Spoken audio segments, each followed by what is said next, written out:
Bonjour à tous et bienvenue dans cette nouvelle vidéo. Aujourd'hui on se retrouve avec le petit Brighton Rider 420 qui est juste ici dans ma main et on va donc le tester sur la route et on va vous montrer comment il est simple de l'utiliser. Déjà on se rend sur son portable car on va utiliser la navigation et pour importer un parcours dans le compteur, et bien ça se passe avec votre portable avec l'application Brighton Active. Donc il vous suffit juste sur votre portable de vous rendre sur l'application Brighton Active, hop, ça démarre, normalement tout devrait bien se passer, ne vous inquiétez pas. On va ensuite dans l'onglet parcours et on devrait retrouver dans ma route, et bien écoutez, le parcours que j'ai réalisé hier. Je l'ai pas. Alors normalement il y a des fonctions automatiques, ça y est, ça rajoute mes routes, Strava 1 sur 2 et 2 sur 2. Hop, maintenant si je vais là, je devrais retrouver mes parcours.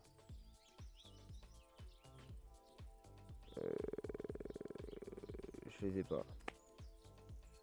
Je ne les ai pas. Les fonctions de synchronisation automatique ne fonctionnent pas forcément encore à la perfection. Vous voyez bien que ça bug. Cette application est loin d'être la meilleure application du marché. Et c'est un peu ce qui est dommage. Bon. Bah écoutez, pas sûr qu'on puisse tester le trajet aujourd'hui. Les sorties se mettent pas. C'est censé se synchroniser tout seul. C'est ce qu'ils nous annoncent. C'est ce qu'ils nous annoncent. Mais que dalle. Que dalle. Bon bah écoutez, pour les trajets, il va falloir peut-être importer directement dans le GPS le fichier. Ça marchera bien mieux que cette synchronisation bien trop hasardeuse. C'est vraiment dommage. Ça, c'est déjà un premier loupé en mode utilisation. Donc si vous avez compris comment ça marchait cette synchronisation et que vous avez réussi à la faire marcher sans problème, eh bien n'hésitez pas à me le dire. En tout cas maintenant nous on va démarrer le petit Brighton. Donc il suffit juste d'appuyer sur le bouton à l'arrière pendant quelques secondes. Hop, voilà, vous voyez l'écran s'affiche, l'écran s'allume et c'est hyper rapide d'allumage. Voilà, là on est en mode presque prêt à aller rouler. On va juste attendre que ça récupère les satellites. On va d'ailleurs attendre tous ensemble, voir combien de temps il met ce petit compteur à être OK pour pouvoir aller rouler. Et en attendant, je vais être en retard au boulot. Oui. Et en attendant, je vais être en retard. Attends, ça y est, bim, ça y est, les satellites sont prêts, donc je suis prêt à les rouler. Je n'ai plus qu'à appuyer sur le bouton OK pour démarrer. Mais on peut quand même vous montrer, imaginons, c'était ce trajet test là que je voulais utiliser, donc test trajet. Et il suffisait juste finalement de le charger sur le téléphone. Voilà, on a la carte, on a le satellite, et ensuite télécharger la trace vers l'appareil. Et ensuite, voilà, la trace est téléchargée, c'est nickel. Il nous suffisait ensuite d'aller dans les menus ici et d'aller dans page, suivre trace, voir les traces disponibles. Et j'ai bien mon test trajet qui se serait mis ici. Donc normalement, le trajet que j'aurais dû faire avec la fameuse ligne, on cliquait sur OK. Et voilà, le chargement se faisait 24, 40, 71. Et voilà, on était prêt à aller rouler. Mais ça, c'était s'il y avait eu le bon trajet qui s'était mis dans le téléphone, et c'est pas le cas. Allez, on est parti sur la route pour voir un peu comment se débrouille ce compteur sur la route, parce que là, j'ai juste un quart d'heure de retard au boulot. Aïe, merci Brighton. Bon allez, cette fois c'est parti, on est avec le petit Rider 420, et ce qu'on aime bien avec ce Rider 420, c'est la place qu'il prend sur le centre. Il n'est pas du tout disgracieux, il est même très joli, très compact, et ça c'est un bon point qu'il a pour lui. En plus de ça, on l'avait dit dans la première vidéo, son écran LCD mono lui permet vraiment d'avoir une excellente lisibilité. Qu'il y ait du soleil, pas de soleil, etc. Les infos sont toujours visibles à l'écran et ça on apprécie. C'était pas du tout le cas de son grand frère, et bien le 860. Là, tout va bien à ce niveau-là. Je suis sûr qu'avec la caméra, vous allez même pouvoir voir les informations. Alors niveau fonctionnement, je le disais l'autre fois, il est ultra facile avec ces quelques boutons. Pas d'écran tactile et pourtant on peut facilement naviguer à l'intérieur. Les petites choses qui sont intéressantes, c'est qu'ici, il n'y a qu'un bouton page qui permet de faire défiler l'intégralité des pages. Donc là on est sur la page trajet. Vous voyez, c'est assez sommaire. Et on peut donc faire défiler les pages en cliquant en bas à gauche. Et c'est un défilement infini. Donc pas besoin de revenir à la première page en allant à gauche. Pour revenir à celle-ci, on revient automatiquement à la première page. Et ça, c'est tout con, hein. Mais sur le 860, on ne pouvait même pas faire ça. Il n'y avait pas de défilement infini. C'est le truc de base. Au niveau des autres boutons, on a donc le bouton en bas à droite qui permet, hop, de faire un tour de circuit. Si vous voulez alors fractionner votre sortie en différents tours pour ensuite pouvoir les analyser en détail, par exemple sur Strava, et ce bouton vous permet de le faire. Les deux autres boutons, ils sont à l'arrière du GPS et c'est pas plus mal, ça évite qu'on appuie dessus par hasard et ainsi qu'on vienne stopper la sortie alors qu'on ne voulait pas. Le bouton qui va être sur la gauche ici, en bas, permet de mettre pause ou de mettre stop et ainsi pouvoir enregistrer la sortie. Et le bouton qui est sur la droite, il a double fonction. Il permet soit d'allumer le rétroéclairage, donc là c'est allumé et vous n'allez pas voir grand chose parce qu'il fait déjà 13 jours, il n'y en a pas besoin. Donc on va le couper. Soit d'éteindre le compteur en restant 2 secondes ou 3 appuyé dessus. Donc c'est ultra simple. Et d'ailleurs, regardez, on atterrit dans une portion beaucoup plus sombre. On est ici dans les sous-bois. Imaginons il faisait vraiment nuit, on ne verrait plus rien à l'écran. On aurait juste besoin d'appuyer. Là, vous ne voyez peut-être pas, mais il y a un léger rétroéclairage. Et si vraiment il avait fait très sombre, il aurait suffi à lui seul à pouvoir lire les données. Hop, j'enlève le rétroéclairage. On se retrouve donc avec un compteur. Et oui, contrairement au Brighton, où il y avait c'était un peu farfelu, je trouvais. Plutôt bien pensé. Avec ce Brighton 420, le petit truc que j'aime beaucoup et que j'avais perdu de voir sur les compteurs genre Garmin, c'est la petite flèche qui m'indique si oui ou non je suis au-dessus de ma moyenne en ce moment. Parce que je pédale et je trouve que cette petite flèche, c'est tout con, hein. Mais ça motive. On a tout le temps envie qu'elle soit au-dessus de sa moyenne pour l'améliorer. Et là, ce petit truc-là, il y est. Et donc ça fait plaisir.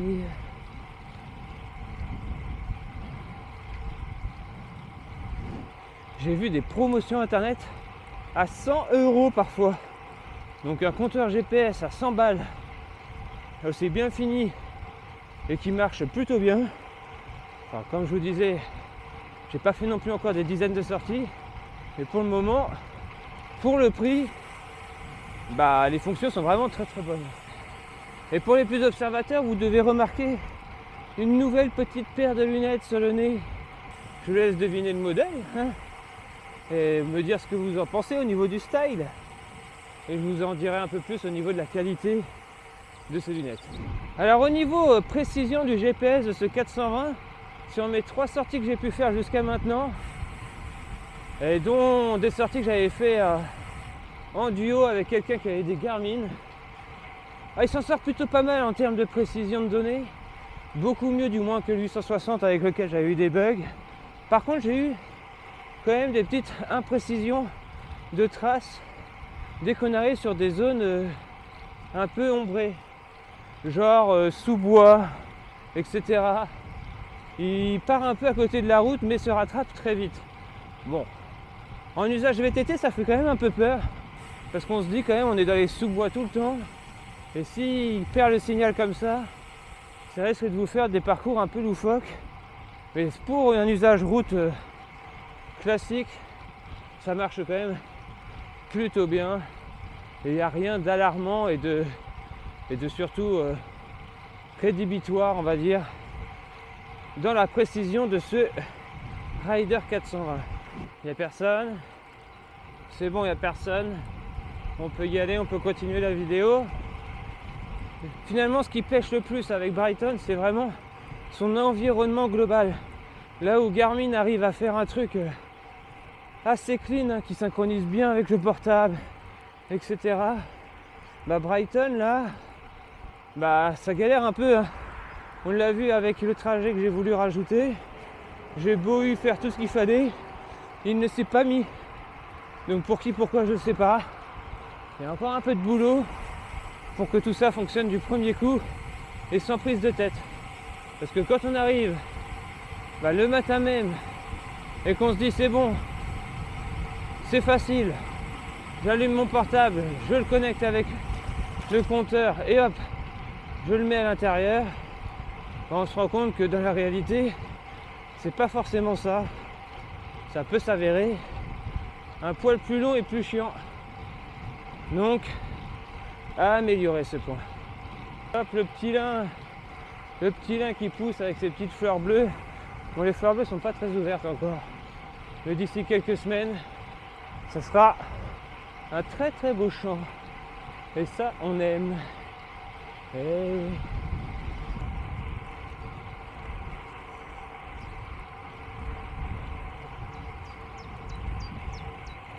si vous aussi, lorsque vous faites du vélo taf, vous mettez des chaussettes de ville pour éviter de vous changer de chaussettes, lorsque vous arrivez au taf, mettez un j'aime.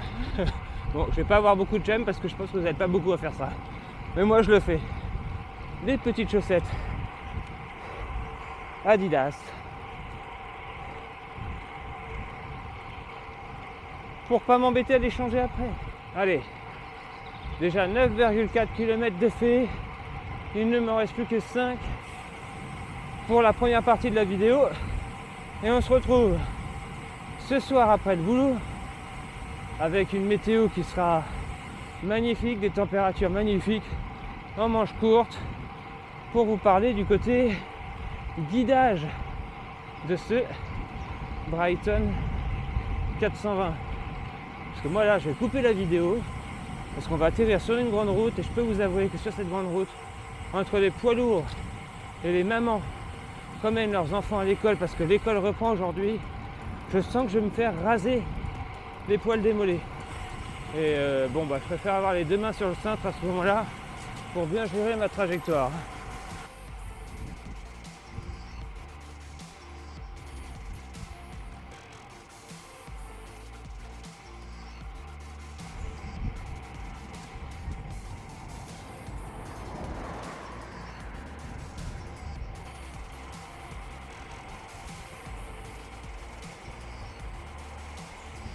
Allez, fin de travail pour moi, ça y est, et là c'est le Big Blue. Il fait très chaud, petite manche courte, ça va faire du bien.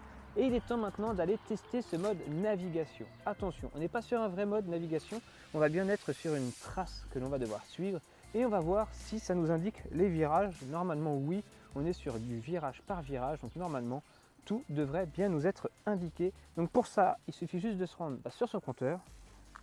Alors je ne sais pas si vous allez bien voir, de cliquer ici sur le bouton à l'arrière gauche et ensuite de faire défiler sur suivre trace, valider, voir, et on a donc le test trajet qui correspond à mon trajet du jour. On le sélectionne, cela me montre alors le parcours que je vais réaliser, c'est celui-ci, on est d'accord, on clique sur aller. Bon, apparemment il y aurait 19 km pour rentrer, ça me paraît un peu beaucoup, on verra bien. Et voilà, donc là il me dit que je suis hors route car je suis censé... Ah oui, je suis censé partir de plus loin, c'est pour ça, mais c'est pas grave. On va ratterrir sur la route et on va voir comment ça détecte tout ça. En tout cas, je suis juste collé à la route, donc c'est normal qu'il m'y détecte. Allez, on est parti et on va vérifier si ça nous guide ou pas. Mais dernier au boulot oblige, on est obligé de fermer la grille à la main et en vélo. C'est vraiment pas pratique. Allez, directement il me détecte sur la route, je crois. Par contre, je n'ai pas de virage après virage.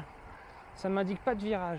Alors, est-ce qu'il faut créer le parcours sur le site Brighton pour avoir une indication de virage? Ça, c'est la bonne question. En tout cas, sur cet écran, ça nous pointe le nord. Donc on peut très facilement savoir d'où vient le vent et s'orienter un minimum. Et on voit cette fameuse trace que l'on doit suivre pour ne pas se perdre c'est un peu votre fil rouge. Si vous le perdez, vous vous perdez. C'est simple, ça ne recalculera pas la route qu'il faudra prendre pour retourner dessus. Donc vous serez obligé de faire demi-tour. Il n'y aura pas le choix. Et voilà à quoi ça ressemble.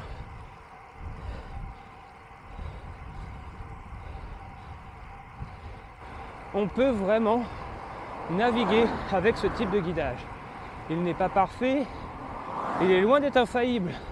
Parce que si vous ne suivez pas, vous loupez parfois les virages, mais il peut quand même servir de façon occasionnelle. On va dire que c'est le genre de guidage qui va être utile pour les gens qui comptent utiliser un GPS avec guidage 3-4 fois dans l'année. Vous voyez, la fonction est là, elle peut être utilisée.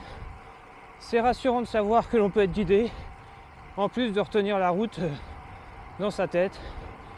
Mais c'est pas le compteur qu'il va falloir acheter si vous voulez être guidé.